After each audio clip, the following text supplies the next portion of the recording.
So you are all under the age of 18 years. So good. I think that's what will really help us in our sensitization. So we have a team of experts. So each of these experts have an area that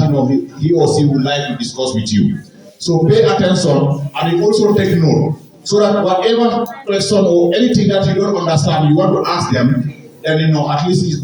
going to be an opportunity for you to at least have the best out of it. Because what we are teaching you here is something that is going to benefit you in your education career. And whatever they are coming to discuss is something that is good for you. We are police department, but we are here as far as policing is concerned to also go around and educate people, especially those going to school. So pay attention and listen to the previous year. So first, I would like to call upon Fode Nyasi. Fode Nyasi work with the community policing unit of the Gambia Police Force. Those are the unit between the police and the community. So part of this sensitization, they also have a role to play to make sure that we go around and educate people what they should do in terms of the protection of vulnerable people. So Fode Nyasi, you are highly welcome. Next. Suñu tànk fii mooy pour waxtaan ak yéen waxtaan bi si fànn bu feetoo mooy wàllum community policing. Community policing nag nekk na jéego bu nga xam ne yàggoon na fi lool depuis 1829 la tàmbale te réewu Angleterre dem ba àgga fii. Fee in the Gambia Police Force when go commencé mooy 2003 on the 4th of September. Lu tax police bi dëgëral jéego bi mooy police yi rek mënuñoo yore wàllum kaaraange réew mi. Fokk nit yi jàppale police yi pour gis ne dëkk bi am na kaaraange bu wër parce que police bi rek mënu koo def. Fu ñu leen di faram-fàccee li community policing ci wàllum olof may askan bi ak police bi ñoo nekk benn joxante loxo gis naka la ñuy mun a liggéeyee réew mi ba am kaaraange loolu mooy community policing askan bi ak police bi ñoo nekk benn liggéey gis dëkk bi am na kaaraange lu tax ñu koy wéral di ko saaral mooy comme ni ma leen ko waxee soo leen seetee ñun suñ population bi nit ñu fi nekk dem na ba lu mot 2.8 million approximately te police yi ñu fi nekk taxu ñoo bëri boobu tey fii si misaal si fii seen Njawara am ngeen fi police station amu leen police station so suñu waxee ne dañoo toog xaar ba police yi ñëw rek la lu nga xam ne yàq-yàq la li nga xam ne moo jot a am si dëkk bi wala li nga xam ne dafa tàmbalee am suñu waxee dañuy xaar police xëj na xay am xëj na yàq-yàq am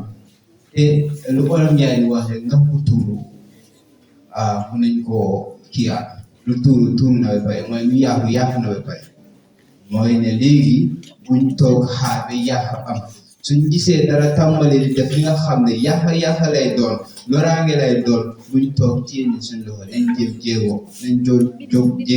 jéego yu mot pour jéem a stop loolu mooy intention police community policing comme tubaab bi di wax proactive policing mooy soo gisee dara li xew ba xam ne lii dafa indi loraange bul xaar dem am nga wareef sa wareef mooy lan jógal wax ak kilifa yi dëkk bi kilifa yi mun naa nekk sa parents mun naa nekk sa teachers mun naa nekk police wax ko di man gis naa dara fële waaye dara boobu man understand xëy na lii dina indi lii ak ne su ko defee kooku dina jóg jël jéego yu mot pour jéem a arrêté loolu yaa ngi dégg community policing nekk na lu nga xam ne jéego bu am solo la mooy police bi mënuñ def liggéey ñoom rek il faut askan bi jàppale boobu nag moo tax ñu jóg pour waxtaan ak askan bi pour wane ne am ngeen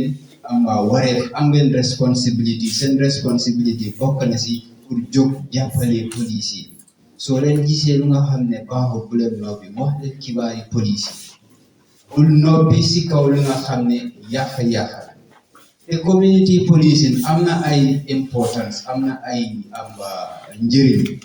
bokk na si njëriñu community policing mooy dafa saxaral te dëgëral suñu aada ñëwul fii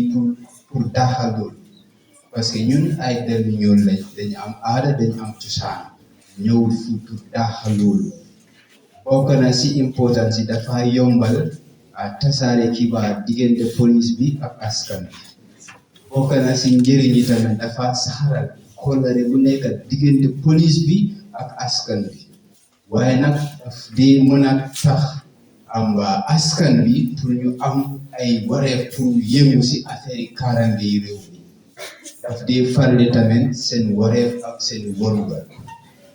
community policing daf dee tax askan bi surtout xale yi xam wàllum doxalin loi si dëkk bi wala si biir réew mi kon nekk na jéego bu nga xam ne dafa am solo trop surtout yéen xale yi parce que yéen tey ay xale ngeen waaye yéen ay nekk njiiti ëllëg kon seen ëllëg tey lañ ko war a liggéey seen ëllëg dafa important trop ñun ay police lañ waaye nag nekkul suñu liggéey mooy pour arrest detain arrest prosecute non loolu suñ amee lu ko gën boobu la ñuy jël loolu dañ koy def si ñàkk pexe moo tax ñuy wéral doxalin bi ñoo def nii parce que we believe képp ku nga xam ne def na ñaawtiif nekkul ne daf ko def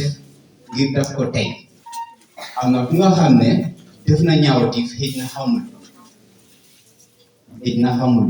moo tax ñu ñëw pour waxtaan ak yéen parce que soo leen xamee su ma defee lii dañ may téye su ma defee lii dañ maa yóbbu police su ma defee lii dañ maa yóbbu court xëj na soo xamee loolu doo def that offense so this is why proactivism dafa important trop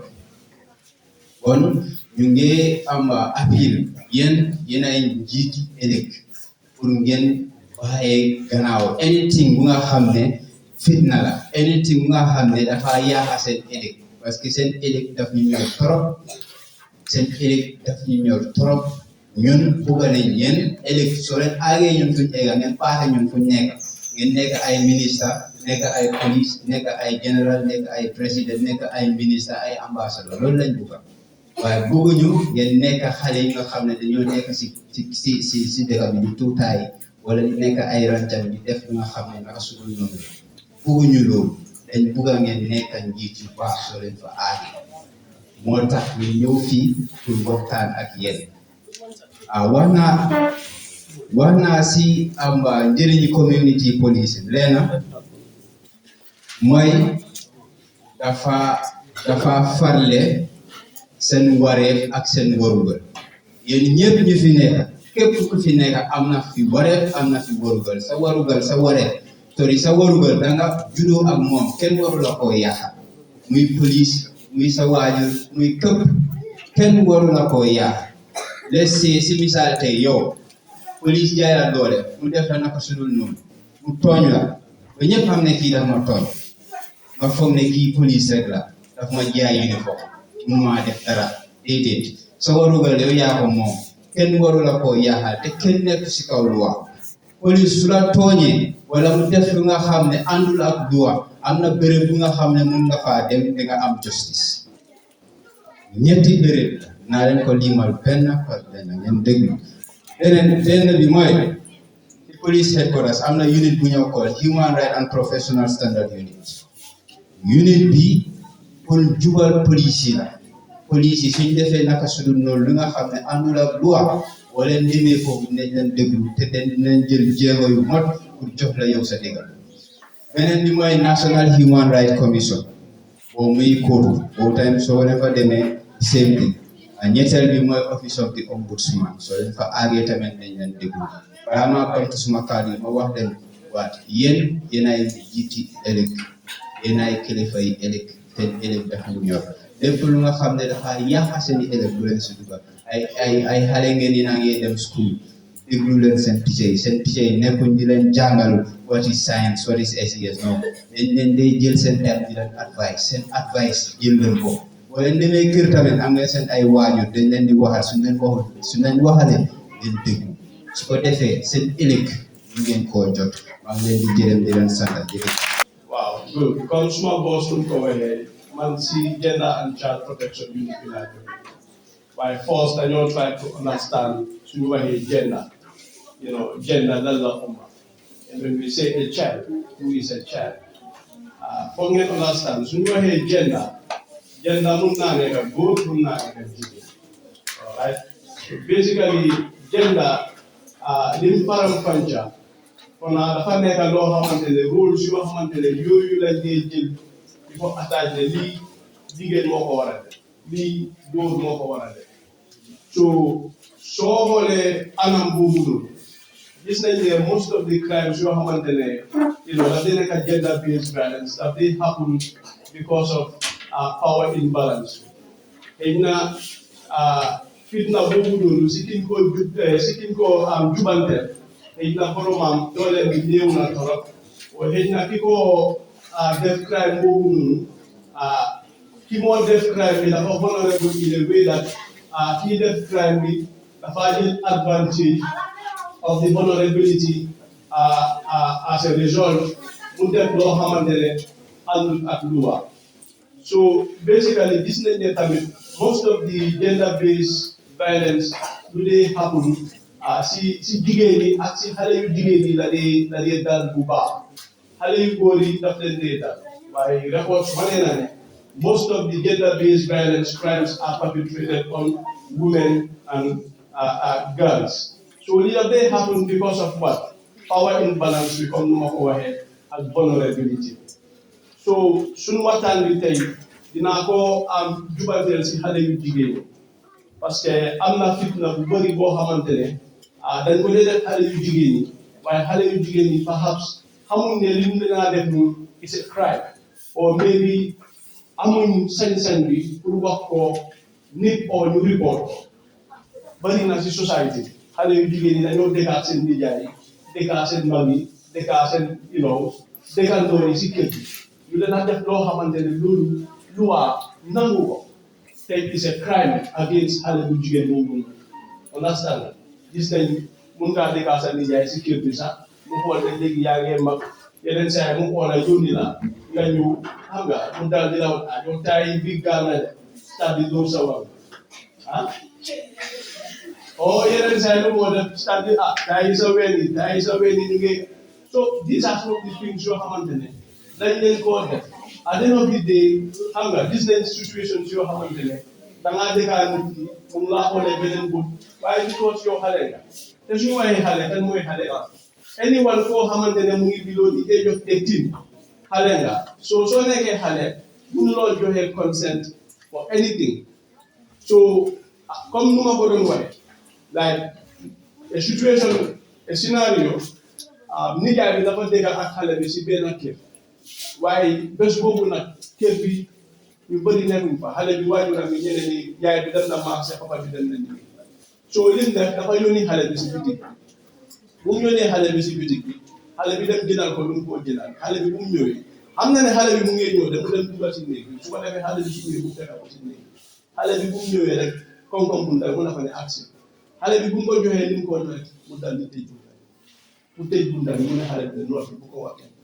soo ko waxee nit naa la rek xam nga li mu def c'est-à-dire jël baaraamam bi di ko dugal si kaati xale bi bu mu defee loolu ba pare mu ne xale bi ne bu ko wax kenn xale bi tamit ragal mu tiit mu dem si kër bi waxut ko yaayam waxut ko papaam muy daal di jooyee xale bi jooy na ñetti fan ñemeñu ko wax kenn mu am benn bàjjenam moo ko convince waxtaan na moom mu ne ko ne diw moo ma def soo gis nañ ne loolu mu ngi xatul bu baax te daf day xatul te most cases ñu leen koo def dañ leen a traité di leen mën naan bu leen ko wax kenn waaye leena mun fa comme nu ma ko waxee xale mooy nit koo xamante ne du mën a joxe consent soo mënulee joxe consent yow it means sa waajur sa kilifa yi yoo xamante ne si ñooñu nga nekk ñoom ñoo war a decide on yow sa activities so yow tamit sa warugal la pour anything loo xamante ne dal na pour nga wax ko sa waajur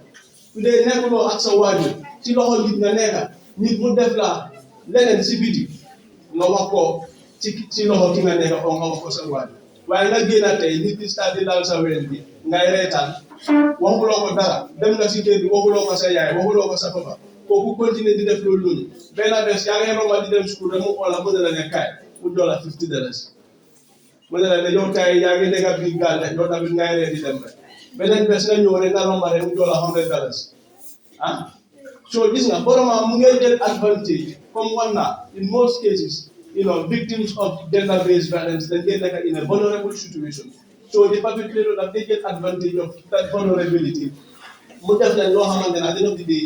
abuse la waaye xëy na yow mi ngi koo def yow doo ko gisee comme abuse xëy na xamuloo xëy na da ngaa xam ne kii ku baala si man waaye li moo def baaxul si yow comme ñaar si nu mu ko waxee yéen a nekk di future leaders of this country te most of the time these gender-based violence crimes soo xamante ne dañ ko def suñu xale yu jigéen ñi ba pare ñu leen a traité di leen wax naan bu ko wax kenn daf dee cause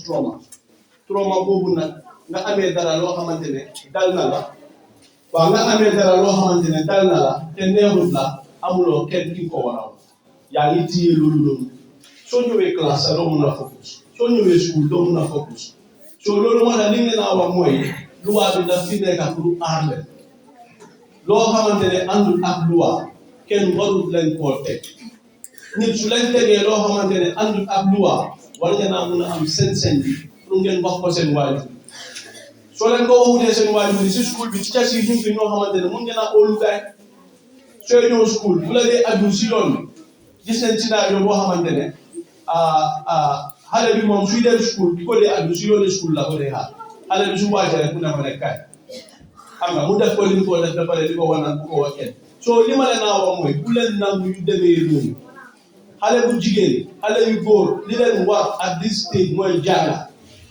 nit ki su leen defee loo xamante ne yow sax xam nga ne kii li maa def nii jaarul comme nu ma ko waxee seen parents yi seen teachers yi ba pare am na benn téléphone line la is 1313 understand nga boobu noonu xëy na soo 1313 that is 1313 boobu noonu free la soo xoolee nomba boobu noonu dañ la déglu li la dal ak ki la koo def mun nga leen koo wax te ñoom dinañ si def dara so li ma leen a wax mooy xale ngeen li leen war at this stage mooy jàng these forms of abuse su ma leen wax nii bu leen nangu kenn du def leen ko ki leen ko def ngeen wax ko seen waajur yi ngeen report bu leen si noobe you have to break the culture of silence and report any form of abuse that is perpetrated on you to your parents or your trusted individuals. Jërëjëf.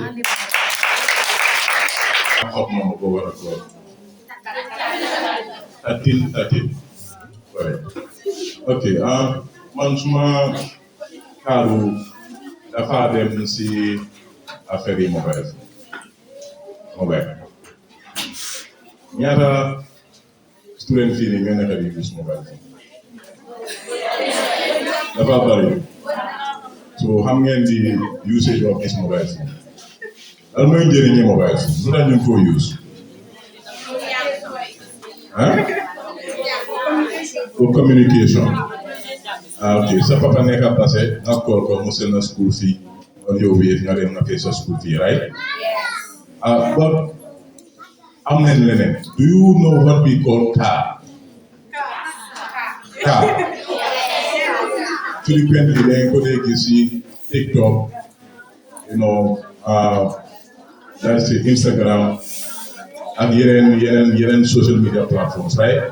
ak yeneen messaging platforms ok lu ma bëgg a explain kii nii moo nekk ne seen mobile phone yi comme noo leen ko waxee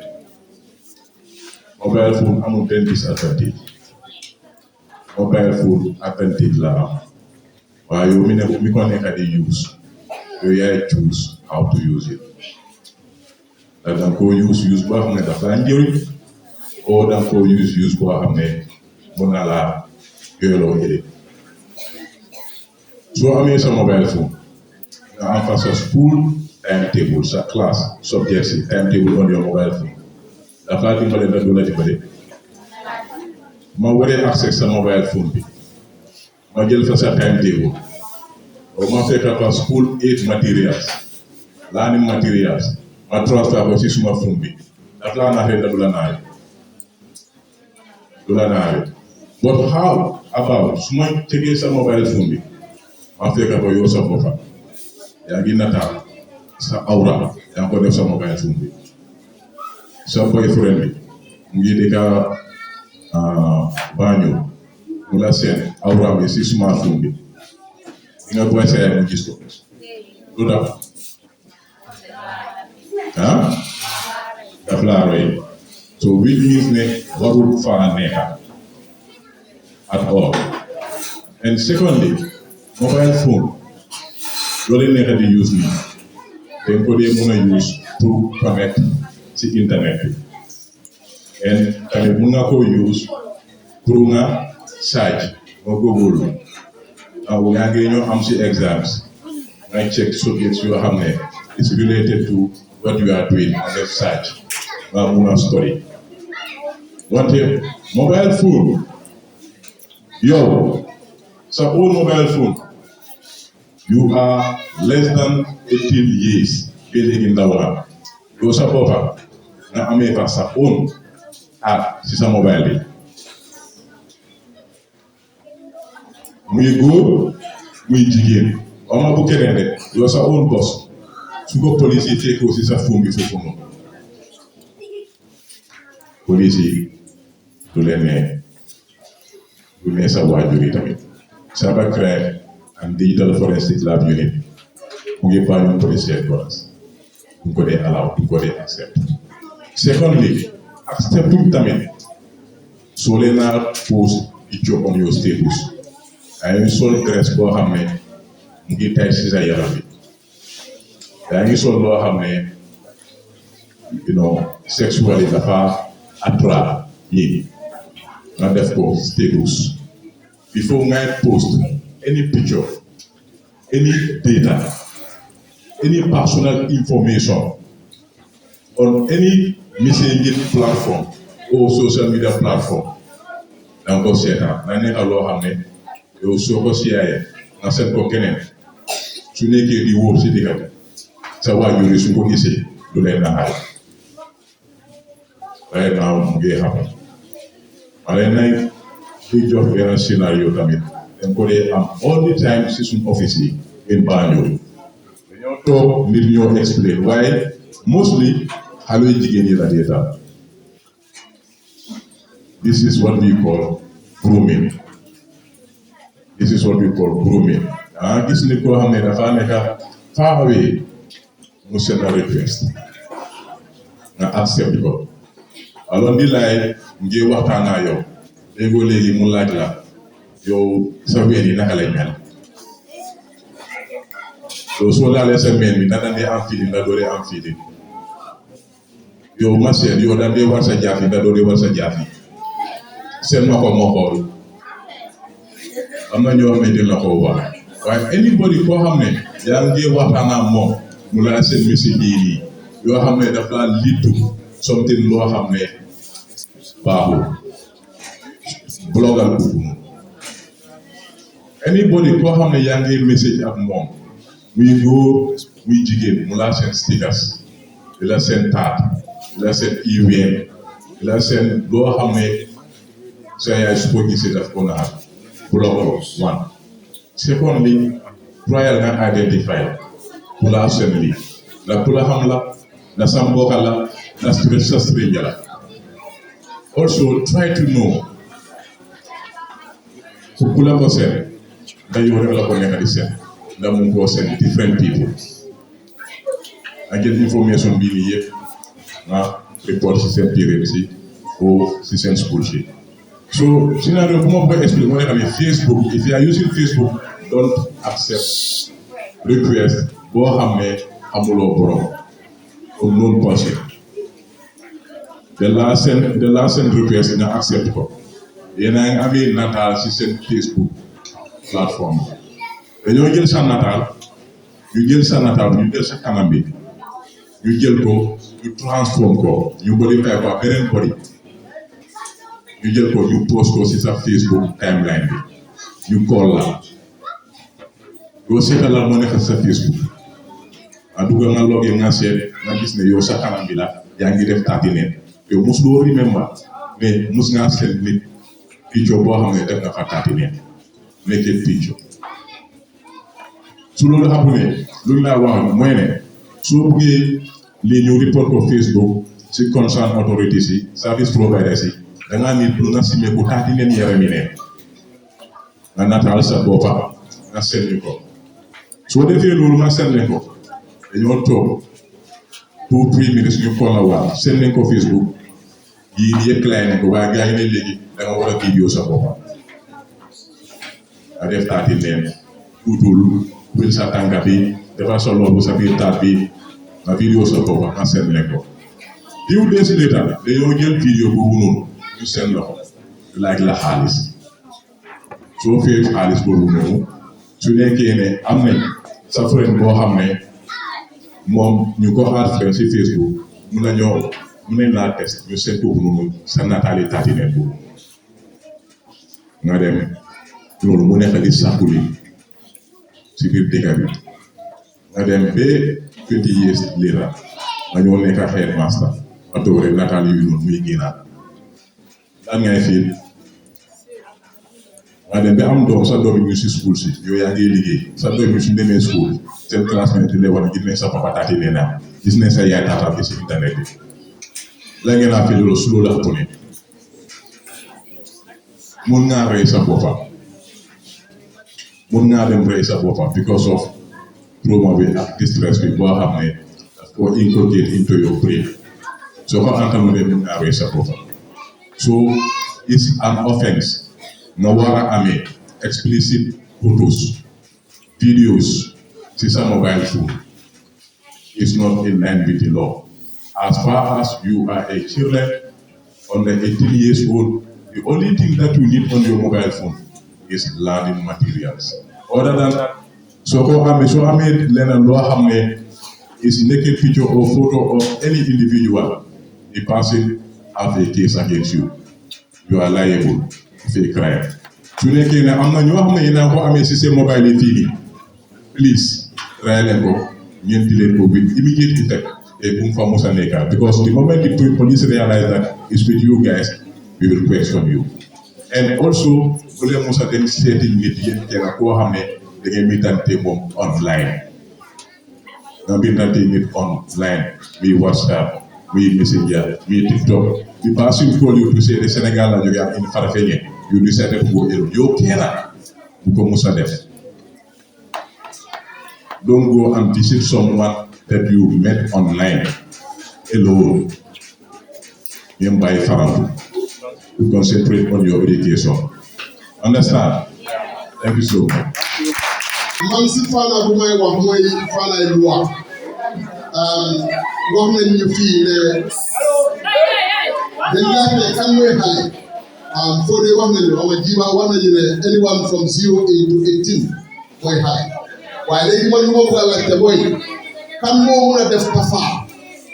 comme at ban at nga war a am pour soo defee dara loi mun naa teg la student su defee dara est-ce que loi police mun nañ ko wax student moo xam ne mu ngi private school police mun nañ ko wax how about ku dem ba 18 years ku amut 18 years 17 years 366 days comme 1 week moo des mu am 18 years su defee dara loi mun na ko ci loi mun na ko ci ok léegi ban at nga war a am pour soo defee dara loi mun na laata 18 years 18 above sorry someone said 12 years thank you clap for her that is a very very good try oh my God are you a lawyer do you want to be a lawyer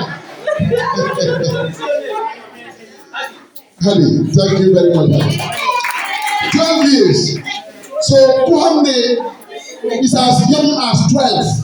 so they pay the police even than that irrespective of whether student or no student where from 12 years we have any problem you know how many under at law police even that police fuki at nya o am fuki at nya mo am any problem mo def any yaamu loi mu na lati mu la police Now, section 209 of the Children's Act, loi boo xam ne moo ñëw pour wax ñu xale yi naka lañ war a behavior, xale yi naka lañ war a mel. Called the Children's Act, section 209 of the Children's Act says ku am 12 years and above soo defee dara loi mun na laa téye. Léegi dañu war a bàyyi xel soo xamee ne am nga 12 years nga dóor sax morom xale police yi mun nañ laa téye dóor sax war nga ko that is common assault. Léegi soo ko gaañee tamit police yi mun nañ laa téye soo sàccee tamit fenn sax soo ko sàccee mun nañ laa yóbbu police soo waraloo sàcce bu ko sàcce baaw mën na sànni loolu xale war ko sàcc waaye léegi police yi suñ la téyee ñu war a toppatoo sa mbir hello police yi suñ la téyee ñu war a toppatoo sa mbir ñooy gender and child welfare bi foofu la kii jóge loolu moo tax ñoom duñ sol uniforme because su solee uniforme bu ñëw fii da ngaa ragal loolu moo tax ñu indil leen ñoo xam ne duñ sol uniforme ñooy def sa ñoom ñooy liggéey sa affaire ba duñ pare dem ñu jox ñu ko ñun ñu yóbbu la koor te soo demee koor even though yaa ngi am fukki at ak ñaar mun nañ laa yóbbu maytu ñu tëj ak dencal 12 years dañ laa yóbbu maytu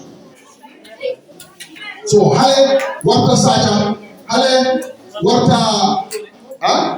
warta dóore xale warta am far now ñu ñëw si loo xam ne xale buy am far now kii ba waxoon nañu ne xale mënut a give consent xale mënut a xelaat comme benn day mën a xelaat def sa examen kii waaye xelaat boo xam ne def laa lor loi def la ko tere mu ne xale mënut a xelaat si xelaat boobu noonu léegi su dee man maa gis xale bu jigéen boo xam ne amul 18 years ma ne dama ko tax loi mu ne even though xale boobu noonu mu ne waaw nopp naa la su ma amee dara ak moom man loi def maa téye because xale bi xamul lu mu nekk nii léegi soo demee si sa far si néegam booy bi su dee jigéen bi sax simeeku na ba pare mu ne la kaay ñu def loi mu ne bu ko def because soo ko defee dañ laa téye because xale bi xamul lu mu nekk nii léegi soo leen defee anything is called rape te rape boobu noonu loi tere na now if you are found guilty irrespective of ndaa xale bi jigéen moo ne kaay ñu def wala déedéet age bi la ñoo xool xale bi ñaata at la su dee xale bi is from 0 to 14 years ku munti tëddoo ak moom suñ la téye da ngaa dem to jail for life doo ñëwaat suñ la arrêté fii mooy the last day pour nga nekk Njawara fii doo fi ñëwaat da ngaa dee kaso ñu suul so yow doo ñëwaat that is life in jail if the child is 0 to 14 years léegi su rombee 14 years now the vulnerability la ñoo xool of the girl child at the time of the commission of the offense of rape léegi su dee jiba joxe na benn exemple fii nii koo xam ne nijaayam moo ko rape if that is the case irrespective of the age because nijaayam is a person of authority comme sa teacher sa papa sa mag si kër gi o dañ la génnee benn dëkk nga ñëw Jawara fii nii si nga dal kooku mu réew la then that is also life in prison loolu dañoo xool what is the person's authority over you loolu dañoo xool si loolu léegi suñ jógee si réew bi ñu ñëw si harassment man su ma la yow soo ma rombee jigéen ma laal sa wantu ne la wax yow yaa ngi fi taay man jigéen ñu ko def that is sexual harassment léegi even though xale bu jigéen bi moo ne ma laaj loi bi lu ma xool mooy xale bu jigéen bi ñaata at la am est-ce que am na active su dee am na active te bëgg na ko loi bi amul si doon su ko buutee fu mu la waxee bàyyi rek soo continuer léegi li nga def is called sexual harassment waaye su dee xale bi amul 18 years even though moom moo la ne sa laal ko soo ko laalee is sexual harassment su ñu la téye si loi ñu investigate they found la guilty you should go to jail to 2 years or nga pay a fine of $50,000 just because then go okati si kan so yow jigéen tamit nga xool ma nga ne bro kaa yaa ngi fit de nga ñëw laal suma wéy that is harassment su ma ko buutee waaye su dee xale la tamit amul 18 years is the same punishment is $50,000 or 2 years in prison so you cannot harass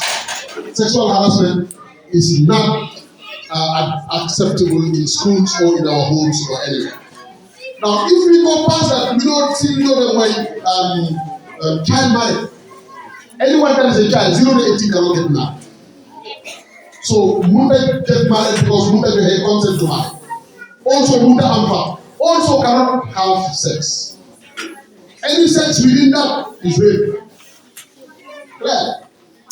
0 to 18, you cannot give consent to have sex. So sex is a no-go area for us. Because someone asked a question here, are we 18 and above? And we all agree that we are 18 to 0. So anyone of us who have the gender into that, you are doing something unlawful. So in that year, then you have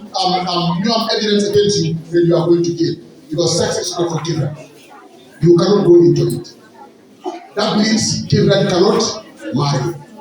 Now, if you get married, the person that must have tied the knot, Imam, Tungotie, one of them jail for 10 years. Just to come more the father jail for 10 years. Some of them Milamai, one of them jail for 10 years. Saya Milamai, we accept one of them for 10 years. So they put on Taka say, when you now or 10 years, no good, Mantabit now them jail for 10 years. I don't know whether you understand. If you know about it and fail to report, you are going to jail. The husband, in fact, is the name. Now, the person that must have tied the knot, the imam, couldn't them go.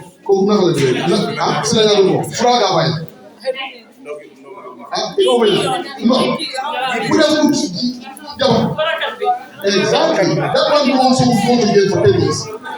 Those are the laws governing child marriage. They are very strict. They are very strict. The husband himself don't mistakenly consummate the marriage. Because if you consummate the marriage, now there is rape.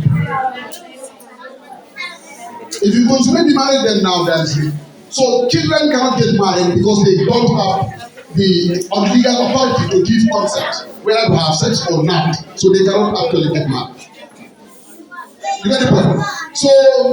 which one is the last one? Council. Yes. Man suka kena man halal. Man yo semua papa man ko ya wala semua papa. Man da dama gis bena gor, man dama ko ko taka, man da lo tabu dina muna am. No. So long as I'm not 18 goal muna am. Most of the men will say, "Suma ko mai take again." Never be. So bala we be put family be rules is better than mine. That is what most families would say. So if these things happen, just come to your head teachers, your class teacher or your head teacher and report. This is what is about to happen to me. And they will liaise with regional gender officers and the police will know about it. So the police are very far from here. That's why community policing is of the essence. So they may not be everywhere. But if this thing happens, please go to your principal, report to the principal that this is what is about to happen. And the principal will report to the educational, regional education focal person. And this case will go and you will be protected. All these things are done to protect our children. We were children, we were protected, that is why we are here. If we do not protect you, we will not have to now be here tomorrow. And you will also come here and protect other children. So don't see it as child's right that they are. Child's right not as you will have it. They will be children. Thank you very much. Now what is happening is ladies, they don't want to be serious with their education. They don't want to have money of their own. They are just here, internet, looking for semesters to marry you. Looking for the richest man in Gambia or abroad to marry you. My dear, if that marriage has a problem tomorrow, you go back to square zero. My woman is not good, so that's why I'll speak in English. We have a lot of cases in our office like that. Sometimes the man will marry you, take good care of you. You have about 4 or 5 kids. At the end of the day, he will divorce you. Now you have no job, you have no skill, you go back to your family house with all the kids. Do you understand? You go back to your family house with all the kids. Even if you take that man to social welfare, what is the allowance? Is it not 500? That's let's say $2,000. Can you take care of 4 kids or 5 kids with 2,000 or 2,500 a month? Can you? So that's why it is important as a woman. Don't show your husband, okay, I can take care of myself. But in case tomorrow that marriage fails, you have a means to take care of yourself. Sometimes you put up with abusive relationships because you know you cannot break away. You cannot take care of yourself. Nobody is telling you get married and divorce. Nobody is advising you that. But in the case if it is toxic, you cannot keep up. You can go and take care of yourself. But a lot of us are just stuck in those relationships because we have nothing in our hand. So as a woman, please don't see your husband as your salvation to alleviate your poverty. Have something in your hand. Is it skill? Fine. Have something in your hand. Don't go and depend 110%. Tomorrow, if it fails,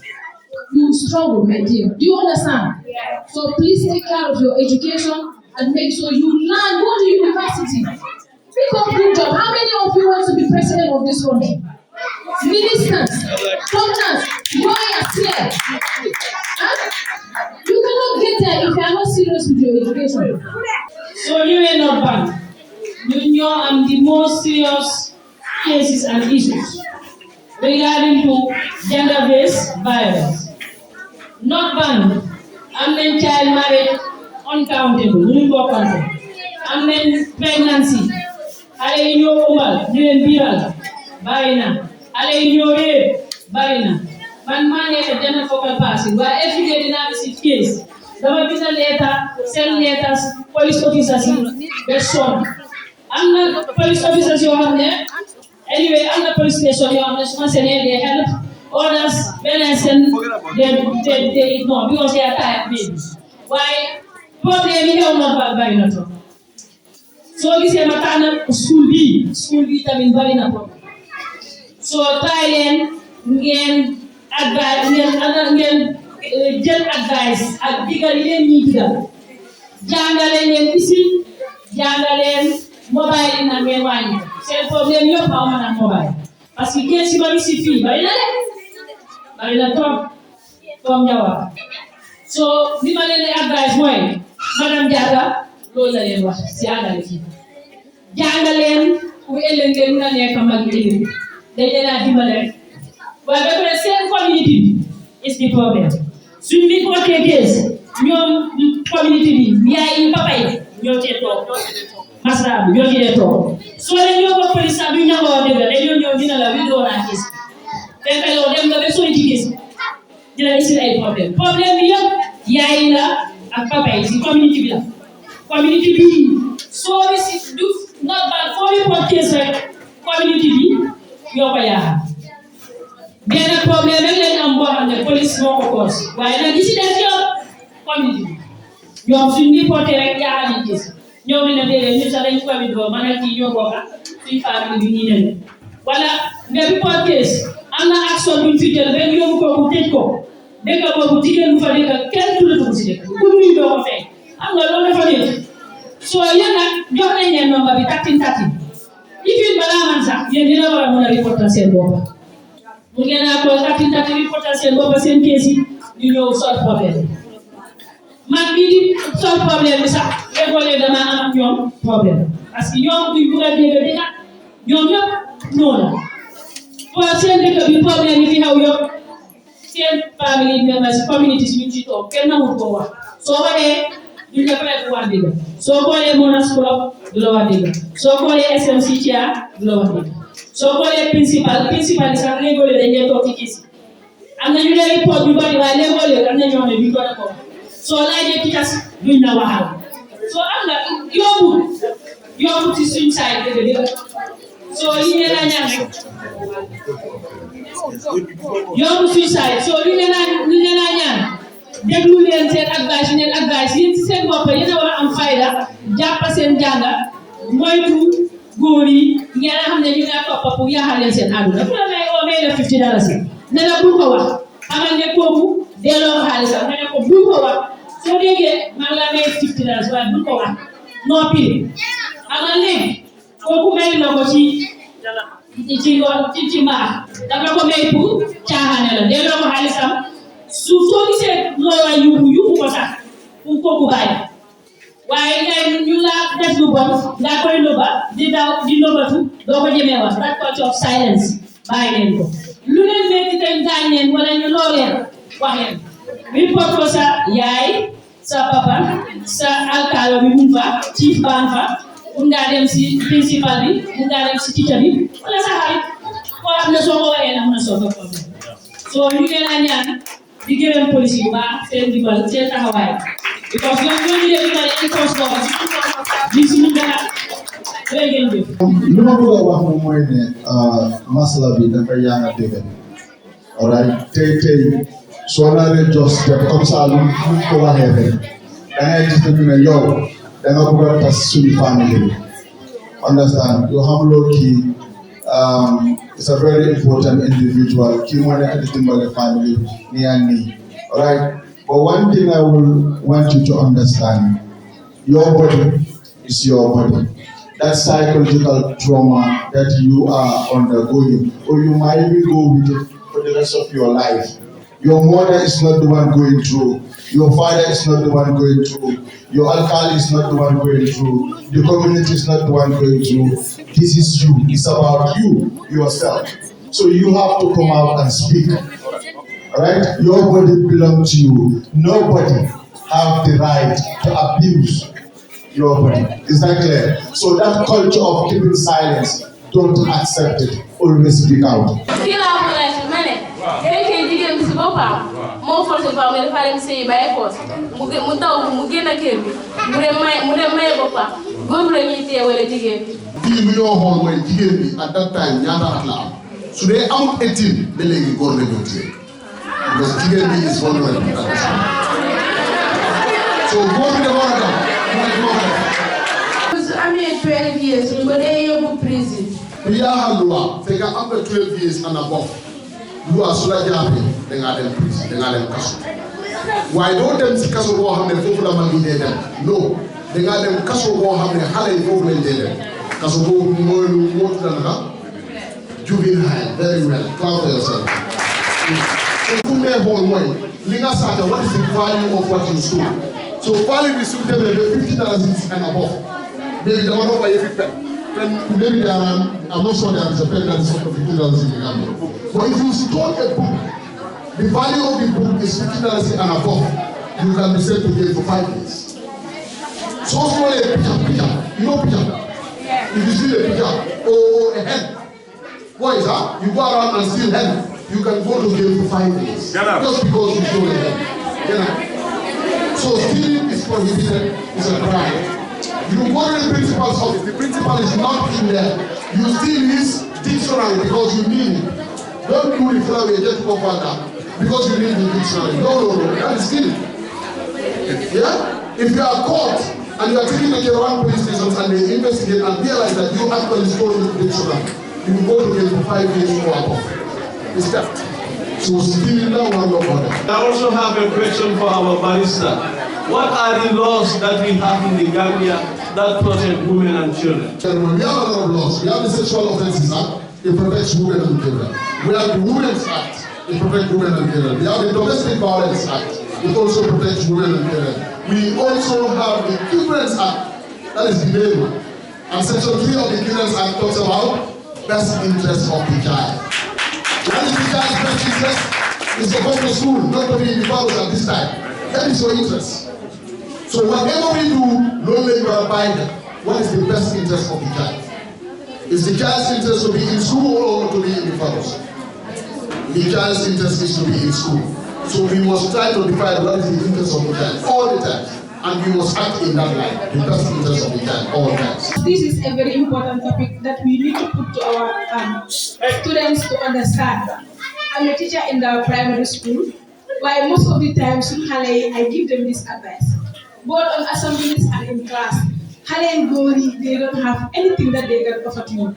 They to spoil your life. As of now, I'm going to focus on your education. I'm learning the responsibilities you have to do. Only to learn, and at the end you benefit yourself and also help your parents. Because the young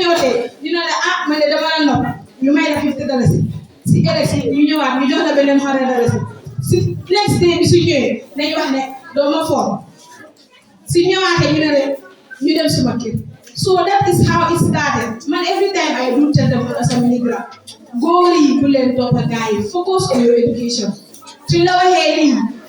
what they have in their mind and what they are telling you are quite different. At the end, you're not toxic, you continue on their education. So I think it is very important for you to come here and also make them understand what is going on. So I thank you.